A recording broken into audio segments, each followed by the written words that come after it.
project. But these are all, it's a mixture of students here and also people from estates, but basically a ladder and one small scaffolding, and you can build the project, which is really nice.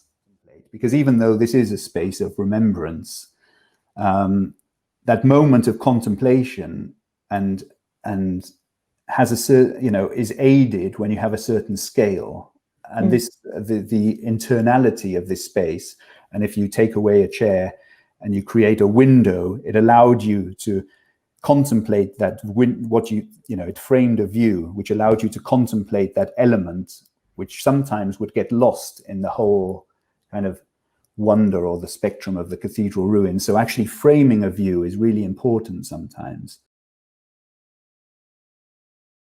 It happened very early in lockdown, so it was the opportunity for this to happen. Basically, it happened during the first week of lockdown. So I suppose the point of the most strong feeling of disconnection from place that you can possibly imagine, you know, when we're all desperately trying to recalibrate the public realm and very far away from it as well, in a way. I know things are, you know, the social distancing is kind of lessening, but we have got used to how, you know, staying out of the way of each other, and that was something quite scary. And I think those particularly, I can only sort of speak for London, but I imagine the experience, you know, for people in lots of cities was that actually felt very lonely in those spaces, felt very isolated, and you know, there was a kind of degree of fear with going into those spaces about what the consequences of, you know, going to get your shopping were.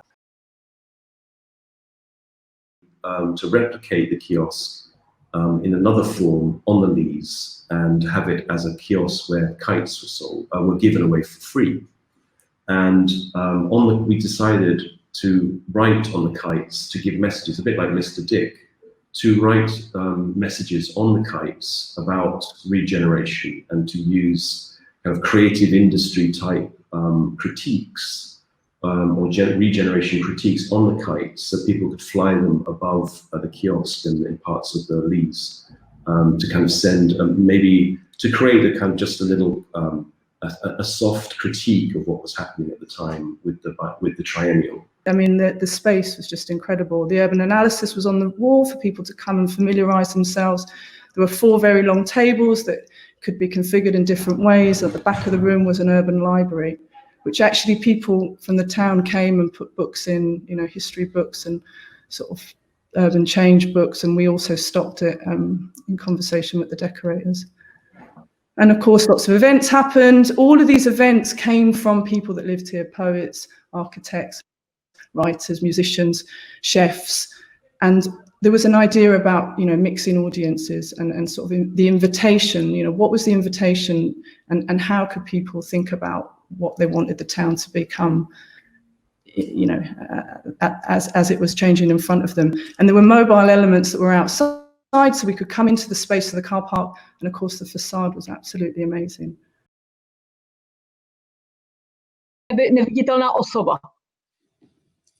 And this pattern that eventually got printed on fabric, I had it made into shirts. But I did not actually think of it as a shirt, but as an invisible person who would be able to walk out of their flat and be outside in the housing development. And because of the pattern they would be wearing, they might be able to start relating to other people who also live in that housing development. I must say the fact that I became invisible so nobody could figure out from where those shirts originated, in a way created hysteria, and it posed so many question marks. So some people reacted to it. They would basically make complaints to the municipality office. They felt like they are being spied on or being harassed, or that it's maybe some marketing campaign, some company who were hoping to make money on it. So the reactions were very varied. Another, in my opinion, the most successful meeting was 2 people who got married. They got to know each other because of those exchange shirts, and then they got married. In my own practice over the years, of course, training coming from Kumasi, the idea has always been to expand artistic form beyond the state of objecthood into not just becoming a gift, but also into becoming almost like a phenomenon or some kind of a new notion that helps us to shift our general perception of art. I think that there is something that it does physically. So now art doesn't just become an object. Of course, sometimes an artist can work in between, maybe producing a work that ends up in like museums around the world or galleries. But I think it's also important that the artist thinks very much about the local and what promises there are when we somehow turn it around or reverse the process or make these shifts, or even look at both in the same plane. Or if you go back in time, like the silos that we are working with at the moment, and somehow resurrect an old space, it has the ability to influence a generation of artists, even with regards to the way they think about form, in terms of how they produce their artworks, their choice of materials and all that. And in my work, like choosing the jute sacks was very essential because of what potentials lied within it.